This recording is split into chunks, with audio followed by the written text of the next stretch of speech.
سفید محل ایپیسوڈ 19۔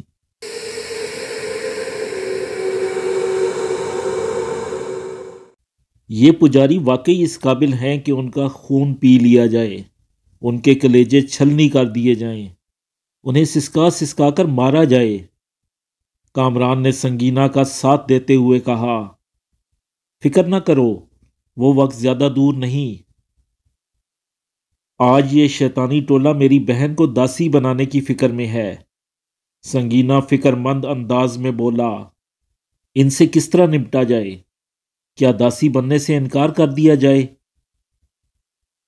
نہیں، انکار کرنا ٹھیک نہیں، اس سے تمہاری بہن کو نقصان پہنچ سکتا ہے۔ پھر کیا کرنا چاہیے؟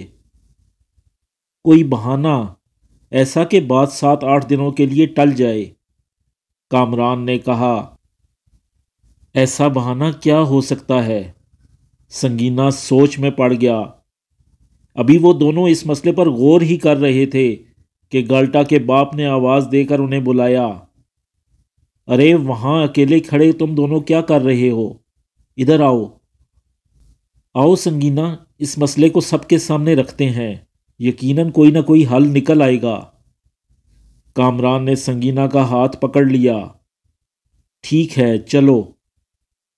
سنگینا کے گھر والوں کے سامنے ایک بار پھر کامران کو گالٹا سے ملاقات کا قصہ دہرانا پڑا۔ قصہ ختم ہوا تو یہاں سے وہاں تک خاموشی چھا گئی، فضا سوگوار ہو گئی۔ اب مسئلہ یہ ہے کہ اس لڑکی کو بچانا ہے، اس طرح کے کھیل نہ بگڑے۔ کامران نے فوراً ہی اصل موضوع چھیڑ دیا۔ اس موضوع کے چھڑتے ہی آرا آنے شروع ہو گئیں۔ ہر شخص نے اپنی بساط کے مطابق مشورے سے نوازا۔ طے ہوا کہ پروگرام کے مطابق شام کو سب لوگ دیوتا کے گھر جائیں گے، لیکن سنگینا کی بہن جس کا نام گونا تھا ساتھ نہیں جائے گی۔ ویران دیوتا کے گھر کو جب کامران نے شام کے وقت دیکھا تو حیرت زدہ رہ گیا۔ صبح کے وقت جہاں ڈھونڈنے سے بھی آدمی نظر نہیں آ رہا تھا، اس وقت اتنا رش تھا کہ تل دھرنے کی جگہ ڈھونڈنی پڑ رہی تھی۔ ہر طرف رنگ برنگے لوگ پھیلے ہوئے تھے۔ پورا صحن اور دروں والے برآمدے میں چاروں طرف مرد اور عورتوں کا راج تھا۔ سورج ڈھلے دیوتا کے کمروں سے تمام لوگوں کو نکال دیا گیا اور لنگوٹی والے پجاریوں نے اعلان کیا کہ داسی بننے والی لڑکی کو دروازے پر لایا جائے۔ تب گونا کی ماں آگے بڑھی۔ اس نے پجاریوں کی خدمت میں دستبستہ عرض کی، میں اپنی بیٹی گونا کو دیوتا کی نظر کرنے کے لیے نہیں لا سکی۔ کیوں؟ ایک خبیث صورت پجاری دھاڑا۔ اس کی دھاڑ سن کر گونا کی ماں سہم گئی اور دھیرے سے بولی، میری بیٹی بیمار ہے۔ بیمار ہے؟ اس خبیث صورت نے تڑک کر پوچھا، کیا ہوا اسے؟ تب گونا کی ماں اور آگے بڑھی۔ اس نے ڈرتے ڈرتے پجاری کے کان میں بیماری کی وضاحت کی۔ بیماری کی وضاحت سن کر اس بے ڈول پجاری نے نفرت سے ناک سکوڑی اور بولا، اچھا کیا جو تم اس گندی لڑکی کو گھر ہی چھوڑ آئیں، ورنہ اس بیمار لڑکی کو دیکھ کر دیوتا ناراض ہو جاتا اور اس کا قہر تمہاری بستی پر ٹوٹ پڑتا۔ اب تم اس لڑکی کے صحت یاب ہونے کا انتظار کرو۔ آج سے 8ویں دن اسے یہاں لے آنا۔ ٹھیک ہے، گونا کی ماں نے کہا۔ کامران خوشی سے چوم اٹھا کیونکہ وہ خود بھی اتنی ہی مہلت چاہتا تھا، لیکن ابھی اس کی خوشی اس کے ہونٹوں تک نہ پہنچی تھی کہ اس نے ایک غضبناک آواز سنی۔ گونا کے ہاتھ سے نکل جانے کا پجاریوں کو بہت دکھ ہوا، لیکن لڑکی نہ پیش کرنے کا جواز بڑا ٹھوس تھا۔ بیمار لڑکی کو واقعی بڑے پجاری کی خدمت میں پیش نہیں کیا جا سکتا تھا، اس لیے وہ کچھ نہ کر سکے۔ تب ہی ان پجاریوں نے آپس میں کوئی خسر پسر کی اور اس خسر پسر کے دوران ان کی نظریں رگولی پر جمی ہوئی تھیں۔ تب ہی وہ غضبناک آواز سنائی دی جو نہ صرف کامران کے ہونٹوں کی مسکراہٹ چھین کر لے گئی بلکہ سب پر لرزہ طاری ہو گیا۔ وہ خبیث پجاری رگولی کی طرف اشارہ کر کے بولا، ابھی ابھی آکاش وانی ہوئی ہے کہ اس لڑکی کو دیوتا کی خدمت میں پیش کر دو۔ اے خوش قسمت لڑکی، خوش ہو جا کہ تمہیں دیوتا نے قبول کر لیا ہے، تم اس کی داسی بنو گی۔ آؤ آگے بڑھو۔ رگولی یہ سن کر بجائے آگے بڑھنے کے کانپ کر پیچھے ہٹی۔ اس کے چہرے پر زردی پھیلتی جا رہی تھی۔ گالٹا کا باپ، اس کی ماں، اس کا بھائی، سنگینا کے گھر والے اس نئے حکم سے پریشان ہو گئے۔ یہ خلاف توقع حکم تھا۔ وہ اس پر بات بھی نہ کر سکے تھے۔ اس موضوع پر تو کسی نے سوچا تک نہ تھا۔ پھر رگولی کی ماں آگے بڑھی اور اپنے چہرے پر مصنوعی خوشی طاری کرتے ہوئے بولی، مجھے یہ جان کر بہت خوشی ہوئی کہ دیوتا میری رگولی کو داسی بنانا چاہتا ہے۔ دیوتا میرے گھرانے پر خاصا مہربان ہے۔ اس سے پہلے میں اپنی بیٹی گالٹا کو دیوتا کے شرن میں دے چکی ہوں۔ دیوتا کی ان مہربانیوں نے میرا سر فخر سے بلند کر دیا ہے۔ میں اپنی دوسری بیٹی کو دیوتا کی خدمت میں ضرور پیش کر دیتی، لیکن ایک مسئلہ ہے۔ کیا مسئلہ ہے؟ اس پجاری نے قہر آلود نظروں سے دیکھا۔ کامران حیران تھا کہ گالٹا کی ماں کیا عذر پیش کرنے والی ہے۔ ظاہر ہے کہ اسے آنن فانن تو بیمار نہیں کیا جا سکتا تھا۔ میں رگولی کو اس اجاڑ حالت میں پیش کر کے دیوتا کی ناراضگی مول نہیں لے سکتی۔ بہتر ہوگا کہ مجھے اس لڑکی کو نہلانے دھلانے اور سجا بنا کر پیش کرنے کا موقع دیا جائے۔ کامران نے اطمینان کا سانس لیا۔ یہ ایک معقول عذر تھا۔ بساط الٹے دیکھ کر وہ پجاری چند لمحوں کے لیے سٹپٹا گئے۔ پھر انہوں نے آپس میں کچھ خسر پھسر کی۔ تب وہ خبیث صورت پجاری گالٹا کی ماں سے مخاطب ہوا، ٹھیک ہے، میں دیوتا سے اس کی اجازت لے لیتا ہوں۔ یہ کہہ کر اس نے آنکھیں بند کر لیں اور ہونٹوں ہی ہونٹوں میں کچھ بدبدانے لگا۔ تھوڑی دیر بعد اس نے آنکھیں کھولیں، رگولی پر حریصانہ نظر ڈالی اور مسکراتے ہوئے بولا، اے لڑکی، خوش ہو جاؤ، تمہیں دیوتا اسی حالت میں قبول کرنے کے لیے راضی ہو گیا ہے۔ یہ بات اگر آج سے پہلے کہی گئی ہوتی تو سب لوگ واقعی خوش ہو جاتے اور ان کی گردنیں اکڑ جاتیں، لیکن کامران کے انکشاف کے بعد خوشی کسی صورت میں نہیں منائی جا سکتی تھی۔ سب کے چہرے لٹک گئے۔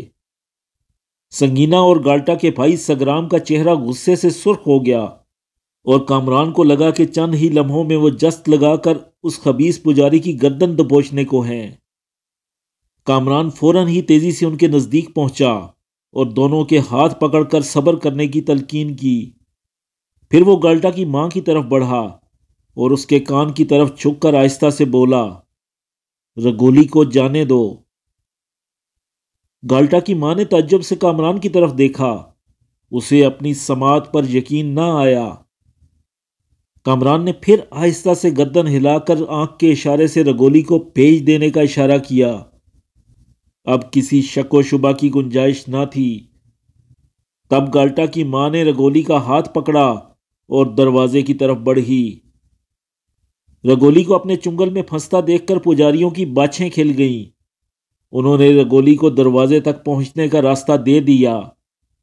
دروازے کے نزدیک پہنچ کر گالٹا کی ماں نے اس کی پیٹھ پر ہاتھ رکھا اور دھیرے سے بولی، دیوتا تجھے ان خبیثوں سے بچائے۔ رگولی کے اندر جاتے ہی پجاریوں نے باہر سے دروازہ بند کر لیا اور دروازے پر بیٹھ کر گیان دھیان میں مصروف ہو گئے۔ کامران پجاریوں کے اس ناٹک کو بڑی دلچسپی سے دیکھ رہا تھا۔ اسے معلوم تھا کہ رگولی جب اندر پہنچی ہوگی تو اس نے تازہ پھولوں کی مہک محسوس کی ہوگی۔ اس نے حیرت سے دیوار میں نصب دیوتا کے مجسمے کو دیکھا ہوگا، کیونکہ اس مورتی کی وقت اس کی نظروں میں پتھر سے زیادہ نہ تھی۔ پھر آہستہ آہستہ وہ خوشگوار دھواں پھیلنا شروع ہوا ہوگا اور رگولی نے خلاف توقع یہ کوشش کی ہوگی کہ وہ کم سے کم سانس لے تاکہ یہاں ہونے والے ناٹک کو بچشمے خود دیکھ سکے۔ پتہ نہیں وہ دیوتا کی مورتی کو دو حصوں میں تقسیم ہوتے اور وہاں سے خبیث صورت پجاریوں کو نکلتے دیکھ پائی ہوگی کہ نہیں۔ ایسا صرف اسی صورت میں ہو سکتا تھا کہ نشہ آور دھواں اپنا اثر نہ چھوڑے، اور ایسا ممکن نہ تھا۔ کچھ دیر کے بعد ایک پجاری گیان دھیان سے اٹھا اور اس نے تھوڑا سا دروازہ کھول کر اندر دیکھا۔ اس کے چہرے پر خوشی دیکھ کر کامران نے اندازہ لگا لیا کہ رگولی کو دیوتا کی مورتی نگل چکی ہے۔ اس پجاری نے فوراً ہی پورا دروازہ کھول دیا۔ باہر کھڑے لوگوں نے کمرے میں سے خوشگوار اور کیف آور خوشبو نکلتی محسوس کی۔ پھر سارے پجاریوں نے باری باری کمرے میں جھانکا اور خوشی سے نعرہ لگایا۔ اس کے بعد ایک پجاری نے گالٹا کی ماں کا ہاتھ تھاما اور اسے کمرے کے اندر لے گیا۔ چند لمحوں بعد جب وہ باہر آئی تو دیوتا کے درشن کے لیے سب کو اندر بلا لیا گیا۔ مبارک سلامت کے شور میں سب اندر داخل ہوئے اور انہوں نے خالی کمرے کو دیکھ کر بڑی مشکل سے ضبط کیا۔ گالٹا کی ماں جو پہلے ہی اپنی ایک بیٹی گنوا چکی تھی، دوسری بیٹی کو خود اپنے ہاتھوں دفن ہوتا دیکھ کر برداشت نہ کر سکی۔ وہ چکرا کر فرش پر گر پڑی۔ کامران نے بڑھ کر گالٹا کی ماں کو سہارا دے کر اٹھایا۔ وہ بے ہوش نہ ہوئی تھی، البتہ صدمے نے اسے چکرا دیا تھا۔ کیا ہوا اسے؟ ایک پجاری نے پوچھا۔ خوشی برداشت نہیں ہو سکی شاید، کامران نے بڑے معصومانہ انداز میں کہا۔ تم کون ہو نوجوان؟ اس خبیث صورت پجاری نے کامران کو گہری نظروں سے دیکھتے ہوئے پوچھا۔ تم اس علاقے کے نہیں دکھائی دیتے؟ دیوتا کے مقدس پجاری، تم نے ٹھیک سمجھا، میں مسافر ہوں اور ان لوگوں کا مہمان، یہاں دیوتا کے درشن کے لیے آیا تھا۔ کامران نے پجاری کو مطمئن کرنے کی کوشش کی۔ اچھا اچھا، یہ کہہ کر سارے پجاری کمرے سے نکل گئے اور اس کمرے کو پھر سے عوام کے لیے کھول دیا گیا۔ لوگ جوش و خروش سے دیوتا کے درشن کے لیے داخل ہونے لگے۔ کامران گالٹا اور سنگینا کے گھرانے کے ساتھ ساتھ دیوتا کے گھر سے نکل آیا۔ اب وہ سیڑھیاں اتر رہے تھے۔ سیڑھیاں اترتے ہوئے سنگینا کامران کے نزدیک آیا اور قدرے جھنجھلا کر بولا، تم نے رگولی کو ان کتوں کے حوالے کیوں ہو جانے دیا؟ تم اسے روک سکتے تھے؟ کامران نے بڑے ٹھنڈے لہجے میں پوچھا۔ ہاں، میں اسے روک سکتا تھا، سنگینا بڑے جوش سے بولا۔ کیسے؟ ذرا مجھے بھی بتاؤ۔ میں ان پجاریوں میں سے کسی کا خون کر دیتا۔ تم کسی ایک پجاری کا خون کرتے، جواب میں وہ تمہاری بستی کو پھونک کر رکھ دیتے۔ ان میں کئی پجاری سحر جانتے ہیں۔ پھر کامران نے سنگینا کے کندھے پر ہاتھ رکھ کر اسے سمجھاتے ہوئے کہا، رگولی کو جاتے دیکھ کر جو خیال تمہارے دل میں آیا تھا ویسا ہی میں نے بھی سوچا تھا، اور میں ایک کی جگہ کئی پجاری موت کے گھاٹ اتار سکتا تھا، لیکن موت کے گھاٹ اتارنا مسئلہ کا حل نہ تھا۔ اس لیے میں نے صبر سے کام لیا اور رگولی کو اندر جانے دیا کہ اس کی بہن گالٹا موجود ہے۔ وہ رگولی کو بچانے کی ہر ممکن کوشش کرے گی۔ ہمارا مقابلہ اس وقت بے حد خطرناک لوگوں سے ہے، اس لیے احتیاط لازم ہے اور پھونک پھونک کر قدم اٹھانے کی ضرورت۔ اگر ہم نے صبر و تحمل سے کام نہ لیا تو ہم بے موت مارے جائیں گے اور دیوتا کے گھر میں یہ شیطانی ٹولہ ہمیشہ مسلط رہے گا۔ اتنا سننے کے بعد سنگینا نے خاموشی اختیار کی۔ بلا وجہ بولنے کا فائدہ بھی کیا تھا؟ گہرا اندھیرا چھا جانے کے بعد وہ لوگ اپنی بستی میں پہنچے۔ وہ رات کامران نے گالٹا کے گھر بسر کی۔ بسر کیا کی، بس کروٹیں بدلتا رہا۔ سورج کی پہلی کرن کے ساتھ ہی وہ گالٹا کے گھر سے نکل آیا اور ابلا کی پیٹھ تھپ تھپا کر اس پر سوار ہو گیا۔ کامران، کہاں جا رہے ہو؟ گھوڑی پر سوار ہوتے دیکھ کر سگرام نے پوچھا۔ شکران تک۔ کیوں، وہاں کیا ہے؟ اس بستی کے لوگوں سے ملنا چاہتا ہوں۔ کچھ کھا پی کر چلے جاتے۔ آ کر کچھ کھا پی لوں گا۔ کامران نے یہ کہہ کر ابلا کو موڑا اور ایڑ لگا کر ہوا ہو گیا۔ دیوتا کے گھر کے اطراف میں پھیلی ہوئی بستیوں میں شکران سب سے الگ تھلگ تھی۔ شکران تک پہنچنے کا راستہ بھی خاصا دشوار گزار تھا۔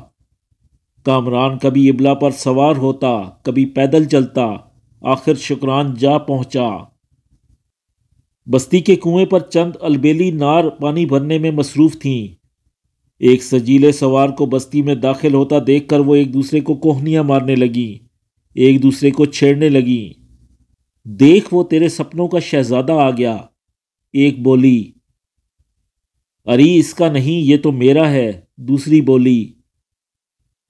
کبھی تو نے اپنی شکل آئینے میں دیکھی ہے؟ تیسری نے مذاق اڑایا۔ اگر نہیں دیکھی تو کنویں میں ہی جھانک کر دیکھ لے، تجھ سے اچھی ہوں، نہیں تو اس سے پوچھ لے۔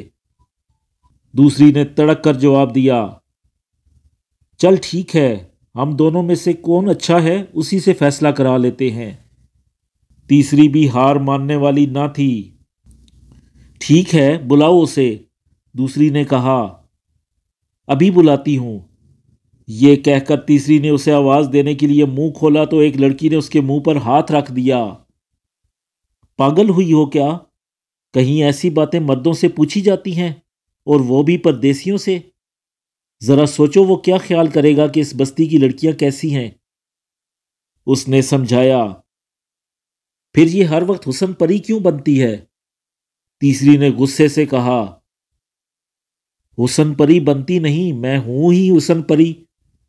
دوسری نے اسے کھا جانے والی نظروں سے دیکھا۔ تب ہی بستی کا کوئی نوجوان تجھ پر تھوکتا بھی نہیں۔ اس سے پہلے کہ بات طول پکڑتی، وہ لڑکی درمیان میں آ گئی جس نے شوشہ چھوڑ کر دونوں میں جنگ کرا دی تھی۔ وہ دونوں کی گردن پکڑتے ہوئے بولی، کم بختو چپ ہو جاؤ، وہ نزدیک آ گیا ہے۔ تب وہ اپنا بھرم قائم رکھنے کے لیے ایک دوسرے کی پکی سہیلیاں بن گئیں اور بڑے انہماک سے پانی بھرنے لگیں۔ کامران گھوڑی سے اتر کر کنویں کی طرف بڑھا اور بولا، کیا تم میں سے کوئی مجھے پانی پلا دے گا؟ ہاں، کیوں نہیں، تم جس سے کہو گے وہ پلا دے گا۔ پیاسے کو پانی پلانے سے کون انکار کر سکتا ہے؟ دوسری یعنی حسن پری نے مسکراتے ہوئے کہا۔ کنویں پر اس وقت 5 لڑکیاں تھیں۔ کامران نے باری باری سب کے چہرے دیکھے۔ ان میں 2 لڑکیاں بہت خوبصورت تھیں اور 2 قبول صورت اور ایک واجبی سی۔ کامران نے قرائے فال واجبی سی لڑکی کے نام نکالا، اور یہ واجبی سی لڑکی حسن پری کے علاوہ کوئی نہ تھی۔ چلو تم ہی پلاؤ، کامران نے خوش دلی سے کہا۔ حسن پری نے یہ سن کر تیسری کی طرف بڑے فخر سے دیکھا، جیسے کہہ رہی ہو، دیکھ لیا نا، آخر پردیسی نے میرے ہاتھ سے ہی پانی پینا پسند کیا، اب میرے حسن پری ہونے میں کیا شبہ ہے؟ تیسری نے کامران کا فیصلہ سن کر عجیب سی نظروں سے اسے دیکھا۔ تم بھی احمق ہی نکلے، آخر مرد ذات جو ٹھہرے۔ تیسری کا شمار ان 2 لڑکیوں میں سے تھا جو بلا شبہ خوبصورت تھیں۔ دوسری یعنی حسن پری نے اپنا بھرا ہوا مٹکا اٹھایا، تھوڑا سا چکی تاکہ مسافر کے پھیلے ہاتھوں پر پانی ٹھیک ٹھیک پڑ سکے۔ پانی پینے کے بعد کامران نے کمر سیدھی کی اور ہاتھ سے اپنا منہ صاف کیا۔ اب کنویں پر 4 لڑکیاں رہ گئی تھیں۔ کامران نے دیکھا کہ 2 خوبصورت لڑکیوں میں سے ایک غائب ہے۔ لڑکیوں، اس بستی میں اجنبی ہوں، میں تمہارے کسی بزرگ سے ملنا چاہتا ہوں۔ کامران نے اپنا مدعا بیان کیا۔ تم میرے بزرگوں سے کیوں نہیں مل لیتے؟ حسن پری سے آخر نہیں رہا گیا۔ اس پر تینوں لڑکیوں نے زوردار قہقہہ لگایا۔ حسن پری بیچاری بری طرح چھینپ کر رہ گئی۔ ابھی کامران کوئی جواب نہیں دینے پایا تھا کہ اس کی نظر ایک لنگوٹی پوش پر پڑی۔ یہ لنگوٹی پوش دیوتا کے گھر کے پجاری کے سوا کوئی اور نہ تھا۔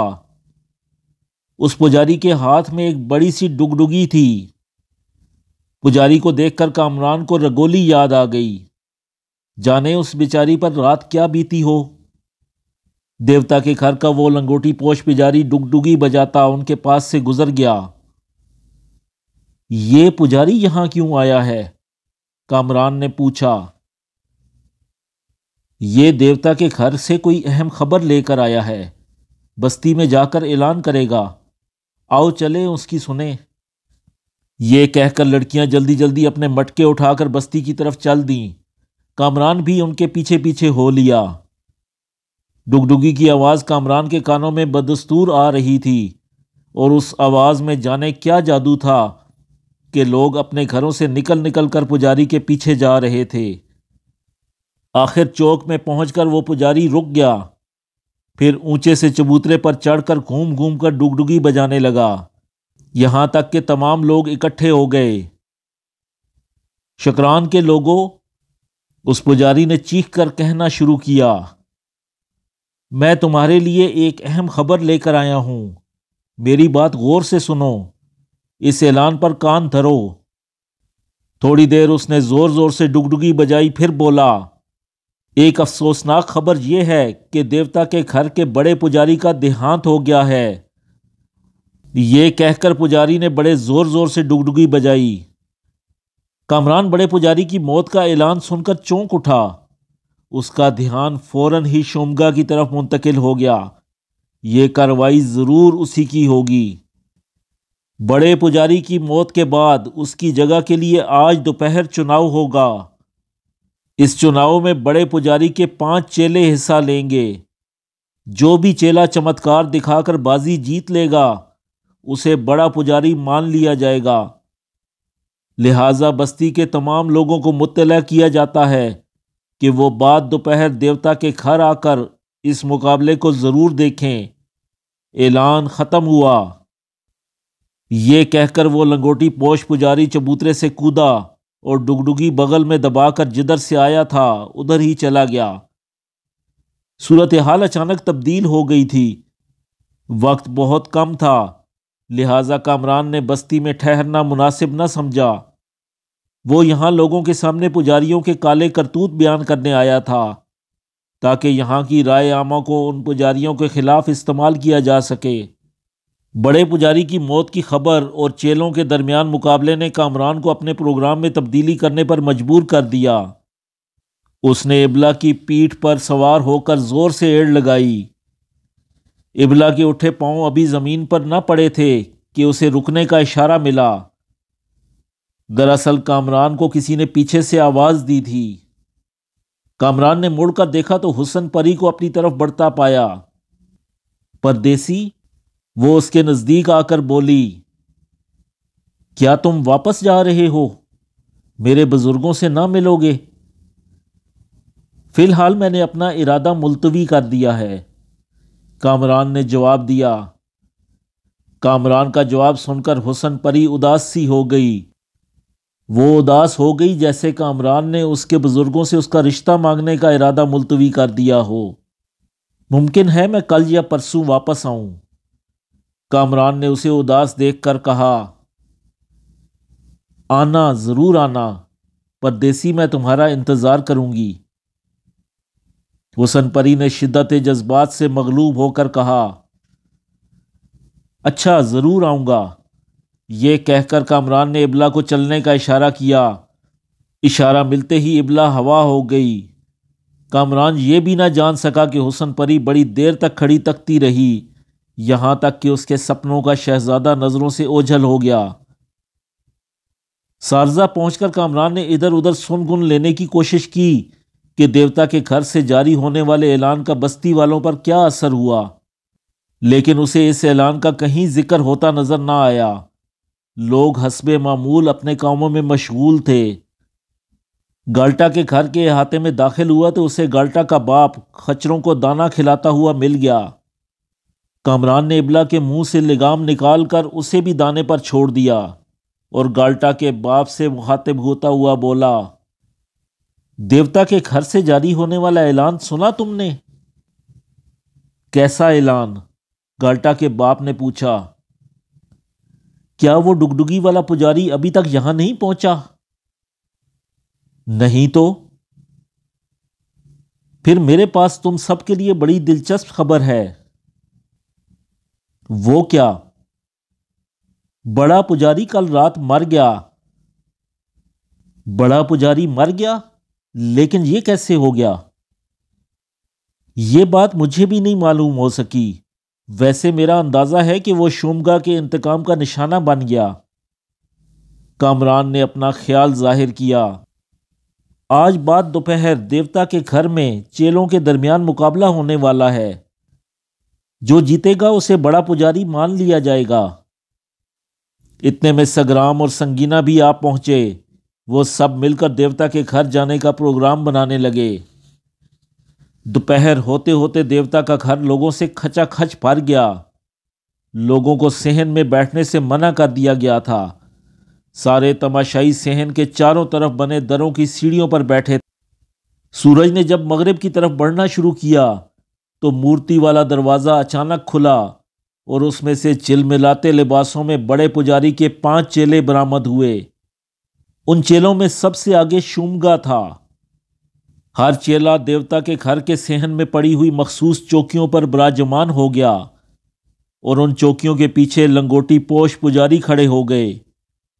اپنی اپنی چوکیوں پر آسن جما لینے کے بعد شومگا اپنی چوکی سے اٹھا اور اس نے کھڑے ہو کر چاروں طرف نظریں دوڑائیں۔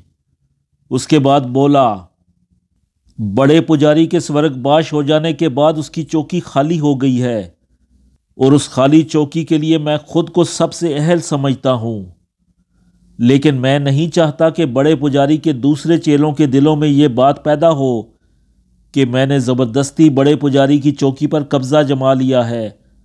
اس لیے میں نے سوچا ہے کہ ہم 5 میں اس چوکی کے لیے مقابلہ ہو۔ ہر چیلا اپنی مخفی قوتوں کا اظہار کرے، اپنے چمتکار دکھائے اور دوسرے کو مفلوج کر دے۔ اس طرح جو سب کے ہاتھ باندھ دے گا چوکی اس کی ہو جائے گی اور دیوتا کے گھر میں رہنے والا ہر پجاری اس کی اطاعت کرے گا۔ شومگا اتنا کہہ کر چوکی پر بیٹھ گیا۔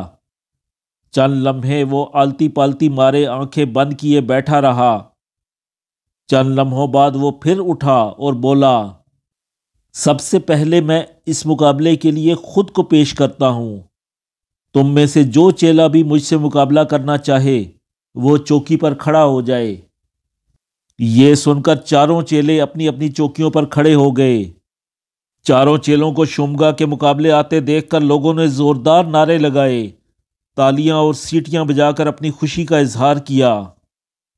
تب شومگا نے اپنے دونوں ہاتھ اٹھا کر لوگوں کو خاموش رہنے کا اشارہ کیا اور پھر ان چیلوں سے مخاطب ہو کر بولا، تم چاروں آپس میں طے کر لو کہ تم میں سے سب سے پہلے کون میرے مقابلے پر آئے گا۔ پھر چاروں سر جوڑ کر بیٹھے اور انہوں نے ایک پتھر کا ٹکڑا اچھال اچھال کر آخر یہ طے کر لیا کہ سب سے پہلے شومگا کا مقابلہ کون کرے گا۔ جب مد مقابل کا فیصلہ ہو گیا تو وہ چیلا بڑی شان سے چلتا ہوا اپنی چوکی پر آ بیٹھا، جبکہ تینوں چیلے ایک جگہ زمین پر بیٹھ گئے۔ شومگا اور دوسرے چیلے نے آسن جما لیے اور ایک دوسرے کی طرف دیکھتے ہوئے زیر لب منتر پڑھنے لگے۔ تب شومگا نے ہاتھ کے اشارے سے پہلا وار کیا۔ لوگوں نے شومگا کے مد مقابل چیلے کو اچانک ہوا میں معلق ہوتے دیکھا۔ پھر وہ چیلا دھاڑ سے سر کے بل چوکی پر گرا، اتنے زور سے کہ اس کا سر پھٹ گیا اور خون کا فوارہ جاری ہو گیا۔ مجمع پر سکتہ طاری ہو گیا۔